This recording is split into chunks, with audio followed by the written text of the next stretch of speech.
Hi everyone, আসসালামু আলাইকুম।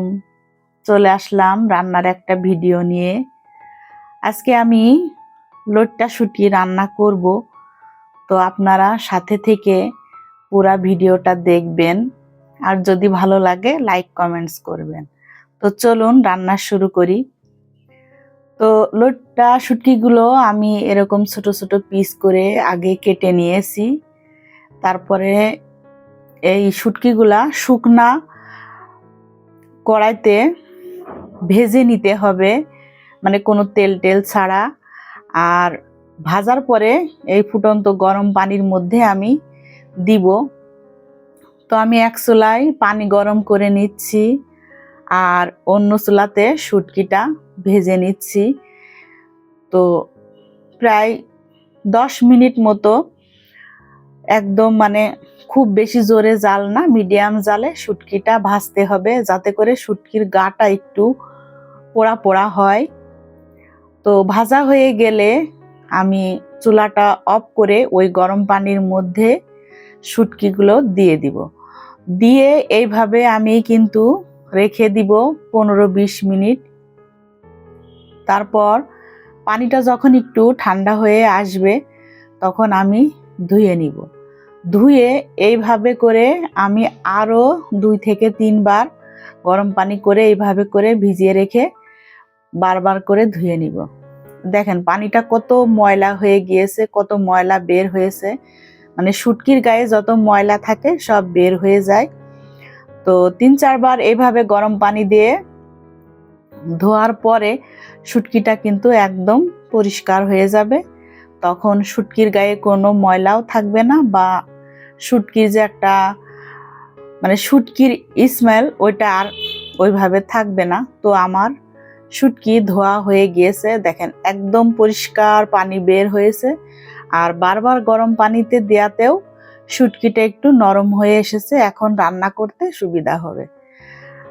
তো আমি রান্নার জন্য চুলায় একটা কড়াই নিয়ে নিয়েছি, আর সরিষার তেল দিয়ে আমি শুটকিটা রান্না করব। তো তেলটা একটু বেশি লাগবে শুটকিতে, শুধু তেল না, পেঁয়াজ, রসুন, কাঁচামরিচ, মানে মরিচটা একটু বেশি দিলে খেতে ভালো হয়। তো তেলটা গরম হয়ে আসলেই আমি পেঁয়াজ দিয়ে দিয়েছি, তারপরে রসুন দিয়ে দিয়েছি, তারপর কাঁচামরিচ দিয়ে আমি একটু নাড়বো। তারপরে আমি একটু লবণ দিয়ে দিব, যাতে করে পেঁয়াজ রসুনটা একটু তাড়াতাড়ি নরম হয়ে আসে। তো লবণটা দিয়ে আমি আবার কিছুক্ষণ নাড়বো। তারপরে মানে ধুয়ে রাখা যে শুটকিটা, দেখেন শুটকিটা কিন্তু অনেক সুন্দর পরিষ্কার হয়ে গিয়েছে, এখানে কোনো ময়লা নাই, বোঝাই যাচ্ছে। তো শুটকিটা দিয়ে ওই পেঁয়াজ এবং তেলের মধ্যে আর একটু আমি 2-1 মিনিট একটু হালকা ভেজে নিব। ভেজে নেওয়ার পরে আমি পানি দিয়ে দিব, দিয়ে আর শুটকিতে কিন্তু তেমন কোনো মশলা আমি দিব না, খুবই অল্প মশলা দিয়ে আমি শুটকিটা রান্না করব। শুটকির মধ্যে বেশি মশলা দিলে খেতে ভালো লাগে না, আর শুটকির যে ফ্লেভার সেটাও নষ্ট হয়ে যায়, যার কারণে আমি মানে অল্প মশলা দিয়ে রান্না করব। তো ভাজা হয়ে গেলে আমি একটু পানি দিয়ে নিয়েছি, যাতে মশলাগুলো না পুড়ে যায়।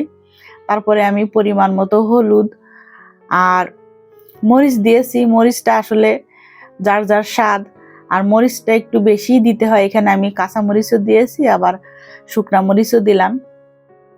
হাতের কাছে জিরার গুঁড়া ছিল, আমি একটু জিরার গুঁড়াও দিলাম, এটা না দিলেও হয়। তো যেহেতু আমার হাতের কাছে ছিল তাই আমি একটু দিয়ে দিলাম। আর একটু আদা বাটা, মানে চা চামচের 1 চামচ মতো একটু আদা বাটা দিয়ে এখন আমি ওই শুটকি মাছের সাথে এই মশলাগুলো একটু কষাবো। কষানো হয়ে গেলে আমি আবার একটু সামান্য পানিও দিয়ে দিব, দিয়ে সুন্দর করে আমি মানে কষাতে থাকবো।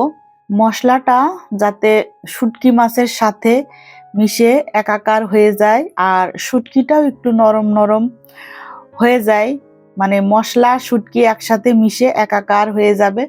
দেখেন আমার রান্না কিন্তু প্রায় হয়ে এসেছে।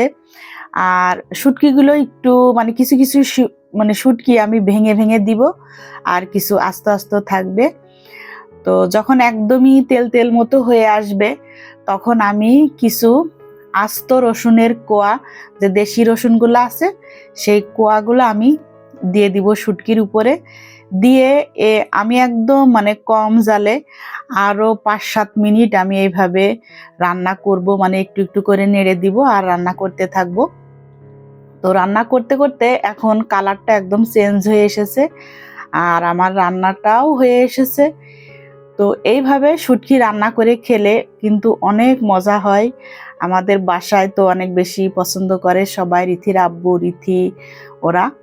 তো আমি যখন শুটকি রান্না করছিলাম তখন রিথির আব্বুকে বলছিলাম খেয়ে নাও, আমার অন্য রান্না হয়ে গিয়েছিল, কিন্তু ও বলল যে না, শুটকি রান্না হোক তারপরে আমি খাবো। তো বুঝতেই পারছেন আমাদের বাসার সবাই মানে শুটকি কতটা পছন্দ করে। অথই বাদে, অথই শুটকি তেমন একটা খেতে চায় না। তো আমার কাছে তো অনেক মজা লাগে খেতে। তো রান্নার পরপরই আমরা খেতে বসে গিয়েছিলাম শুটকি। তো অনেক ভালো লেগেছে শুটকি রান্না। আর এই ছিল আজকের ভিডিও আপনাদের জন্য। আল্লাহ হাফেজ।